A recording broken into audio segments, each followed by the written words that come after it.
Imaginem comigo um país cujo exército ocupa Rutba, é famoso mundialmente, não possui sequer um avião de combate, nem um tanque, nem qualquer outra coisa. Hoje ameaça levar a guerra ao coração da Rússia.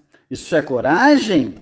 Ou será que há alguém vendendo ilusões para os países bálticos, assim como fez com a Ucrânia? O ministro das Relações Exteriores da Estônia fez declarações que são ao mesmo tempo engraçadas e tristes. E hoje vamos revelar como novos bodes expiatórios estão sendo preparados na Europa Oriental. E está claro que a expansão da guerra começará por esses 3 países bálticos. Como isso vai acontecer? É sobre isso que vamos falar hoje. Fiquem conosco!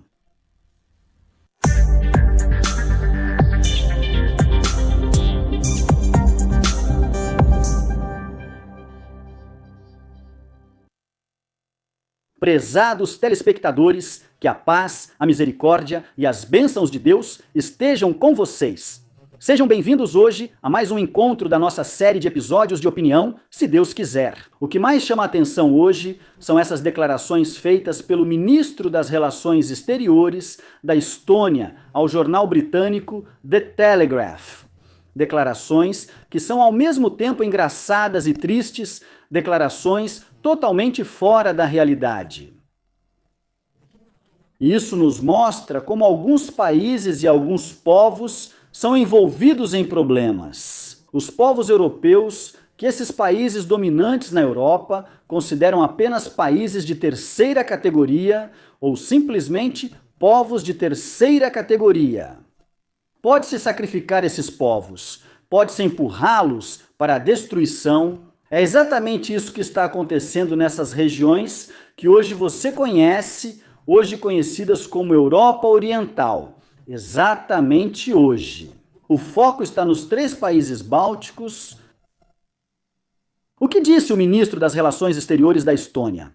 Ouça, ele disse que a Estônia, ou seja, os 3 países bálticos em geral, ou seja, Estônia, Lituânia e Letônia. Ele disse que esses países são capazes de repelir qualquer possível ataque russo. Além disso, ele disse que esses países são capazes de levar a guerra para dentro do território russo, ou seja, são capazes de lançar um forte contra-ataque contra a Rússia. Assim. Ou seja, prestem bastante atenção, o ministro das Relações Exteriores de um país muito pequeno em termos de território, cujo exército hoje ocupa a posição de Milsta mundialmente em termos de poder militar. E ele diz que é capaz de responder a um país cujo território equivale ao de um continente inteiro e cujo exército ocupa o 2º lugar no mundo em termos de poder militar. O ministro das Relações Exteriores desse país, cujo exército não passa de 7.700 soldados, diz que é capaz de enfrentar um exército de 1.300.000 militares. Um país que não possui sequer um avião de combate, não possui sequer um helicóptero, não possui sequer um tanque, não possui sequer um navio de guerra. E o ministro das Relações Exteriores diz que o país é capaz de repelir qualquer ataque e de atacar o território russo sobre o qual estamos falando hoje. Possui mais de 5.000 tanques, mais de 8 caças, dezenas de milhares de drones e mísseis e assim por diante. Ou seja, prestem atenção em como estão zombando e enganando os povos desses países, como eles estão sendo envolvidos hoje e preparados para o que está por vir nesse cenário perigoso que se aproxima. A OTAN, anteriormente, dizia que esses 3 países bálticos eram fracos militarmente e afirmava que, se a Rússia quisesse ocupá-los, faria isso em um tempo muito curto. Mas o ministro das Relações Exteriores da Estônia disse a esse jornal britânico que esses conceitos estão ultrapassados. Ele afirmou que a Estônia, pelo contrário, está capaz e pronta para responder com ataque, e não apenas com defesa. O curioso hoje é que eles estão falando sobre preparativos militares que estão acontecendo em todos esses 3 países. Ou seja, os países bálticos estão falando sobre uma base militar localizada nos arredores da fronteira com a Rússia, como se, através dessa base, eles fossem invadir o território russo.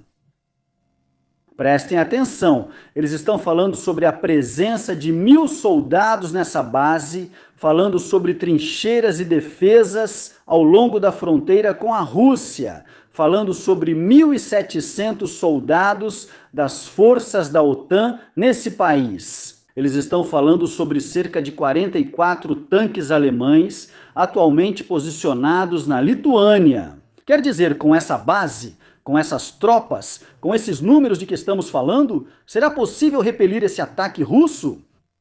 Com essas tropas, será que haverá um ataque à Rússia, de acordo com as declarações desse ministro estoniano? Na verdade, é algo estranho desde 2023 e a Lituânia vem pedindo à Alemanha para enviar tropas do exército alemão para proteger esse país. E em 2023, o que aconteceu? Foi realmente acordado o envio dessas tropas? Elas foram definidas em 5.000 soldados equipados com 105 tanques. Mas até hoje, até este momento, a Alemanha enfrenta um grande dilema. Apenas 44 tanques foram enviados para a Lituânia. Estamos falando de alguns soldados, cerca de 300 ou 350 soldados. Os soldados alemães acompanharam e transportaram o ouro para a Lituânia ou para algum dos países bálticos em geral. A Alemanha ofereceu recompensas financeiras para quem se voluntariasse a ir para a Lituânia, prometeu encontrar trabalho para as esposas deles lá na Lituânia e também prometeu que os filhos deles estudariam de acordo com o currículo alemão. Mesmo assim, a Alemanha não encontrou voluntários, ou seja, eles recusaram ir para a Lituânia porque sabiam que estariam na linha de frente quando o próximo cenário começasse. Talvez uma grande guerra, ou talvez uma possível invasão russa desses países bálticos. Então a Alemanha se viu em uma situação difícil, incapaz de cumprir os termos desse acordo com os países bálticos. Por isso, o Ministério da Defesa da Alemanha decidiu organizar uma viagem de visita para os membros do exército alemão à Lituânia, ou seja, apenas uma viagem de visita. Eles vão visitar esse país. E o objetivo dessa visita é mostrar para eles que a Lituânia é um bom lugar para viver, que a situação lá é boa e que as famílias dos militares vão viver em segurança lá. O objetivo, então, é convencê-los a ir para a Lituânia, porque agora todo mundo já sabe disso. Agora, os soldados alemães estão recusando ir para os países bálticos por 2 motivos. O primeiro motivo é que eles sabem que suas famílias vão encontrar muita dificuldade para se adaptar nesses países. Ou seja pela língua, pelas diferenças culturais, pela dificuldade de encontrar trabalho para suas esposas lá e assim por diante. O segundo motivo também é que eles estão convencidos, totalmente convencidos, de que os russos inevitavelmente vão se vingar desses países, que eles inevitavelmente vão invadir esses países. Os russos têm um objetivo estratégico que vão alcançar. Não importa quanto tempo leve, eles vão conseguir. Eles querem ligar o enclave de Kaliningrado ao território russo, então querem evitar estar na linha de frente. Os soldados alemães evitam estar na linha de frente. O exército alemão e o exército europeu em geral não travaram nenhuma guerra de verdade. Ou seja, desde a Segunda Guerra Mundial, estamos falando de mais de 80 anos, geração após geração. Estamos falando das gerações modernas. Essas não conhecem o significado do combate real agora. Essas novas gerações, elas achavam que entrar para o exército era para ganhar um salário mensal. Em troca de quê? Em troca de treinamentos militares e esportivos, e talvez às vezes participar voluntariamente. mas participar de operações militares, inclusive contra algumas dezenas de grupos armados que eles chamam de terroristas na África ou na Ásia, ou até mesmo contra algum país árabe ou islâmico, desses países que estão em colapso militar e econômico. Eles ainda não conheceram nenhuma guerra de verdade, não têm uma doutrina de combate real. E aqui todos devem saber que o exército alemão normalmente não envia soldados para esses países estrangeiros, a não ser de forma voluntária. Eles abrem a porta do voluntariado para os soldados que quiserem isso, de acordo com benefícios, recompensas financeiras, incentivos. Mas agora, o perigoso é que há no parlamento alemão, o Bundestag, alguém do partido governista, que está pedindo o envio de tropas para lá de forma compulsória, à força, e não de forma voluntária. Mas mesmo que isso aconteça, essas tropas seriam capazes de repelir o ataque russo? Não, de jeito nenhum. Por isso, os países bálticos provavelmente sabem que os alemães, os franceses e a OTAN, em geral, não vão cumprir todas as promessas. E não se pode contar com eles na hora decisiva. Por isso, hoje eles também falam sobre outra aliança que os une aos países escandinavos, uma aliança conhecida como MB8, que reúne os 3 países bálticos. Isso junto com a aliança militar dos países nórdicos, Nordéfico. Estamos falando sobre a Finlândia, sobre a Noruega, sobre a Suécia e a Dinamarca, depois a Islândia. Essa aliança formada por 5 países, Nordéfico, foi criada em 2009, mas só começou a funcionar de fato após essa invasão russa à Ucrânia. Naquela época disseram que precisavam atuar nesse contexto. A primeira coisa que esses 5 países fizeram foi criar um uniforme militar unificado que reúne esses 5 países. Depois disso, formaram forças aéreas conjuntas. Agora, eles fizeram isso. Até o ano de 2030, os exércitos desses países devem estar totalmente aliados entre si. Então agora, esses países bálticos, por meio dessa aliança que inclui a Nordéfico, acreditam que são fortes, acreditam que são capazes de defender seus territórios e, mais do que isso, capazes de atacar a Rússia. Como apontou o ministro das Relações Exteriores da Estônia, o que esse ministro disse é uma coisa, mas a realidade é outra, completamente diferente. Estamos falando, por exemplo, que na Estônia há, no total, forças que não ultrapassam 10.000 soldados. Como esse número pode conter uma invasão russa em larga escala? Até mesmo os generais dessa aliança do norte da Europa, a Nordéfico, dizem que a presença deles nos países bálticos tem qual objetivo? Qual é a garantia de resistir apenas por 2 semanas até que cheguem os suprimentos militares? Além disso, vemos que esses 5 países, originalmente, não têm nenhuma capacidade militar que lhes permita defender outros países. Hoje, mal conseguem pensar em como defender seus próprios territórios por lá. Por exemplo, um país como a Islândia, a Islândia não tem exército. Na verdade, a Islândia é um dos poucos países no mundo que não tem exército nenhum. Não tem exército, nem caças, nem tanques, nem navios, nem mísseis ou qualquer outra coisa desse tipo. Em termos militares, o que ela tem? O que ela tem? Apenas forças de segurança, a polícia. Então, essa aliança precisa primeiro pensar em como pode se defender, como pode defender um país como a Islândia, por exemplo, antes de defender outros países como os países bálticos. Se a da aliança intervir, a Rússia pode ocupar essa ilha, a Islândia, em 1 hora. Talvez... O exército russo, atualmente estacionado na região de Kaliningrado, talvez sozinho seja capaz de invadir esses países, os países bálticos. Por que estamos falando disso? Em Kaliningrado, um exército completo? Lá, há dezenas de caças, centenas de tanques, veículos blindados, navios de guerra, dezenas de mísseis balísticos e de cruzeiro e assim por diante, incluindo também sistemas de defesa aérea. Então imagine se a Rússia movimentar suas forças nessa região.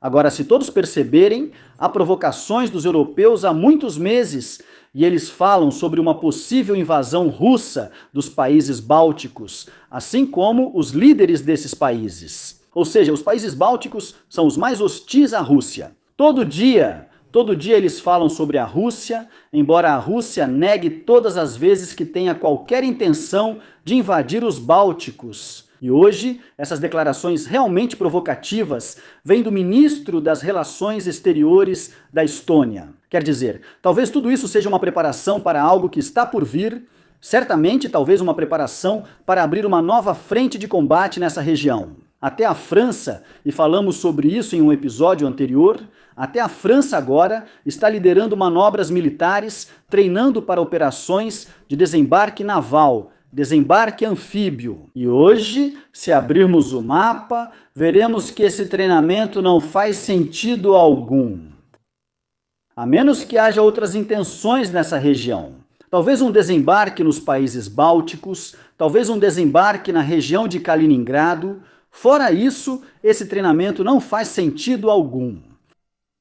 O desembarque naval na Ucrânia, por exemplo, não é possível. Por quê? Porque a Turquia está lá e não permitirá a passagem de navios militares pelo Estreito de Dardanelos e Bósforo, de acordo com o Tratado de Montreux. Portanto, essas declarações não são aleatórias.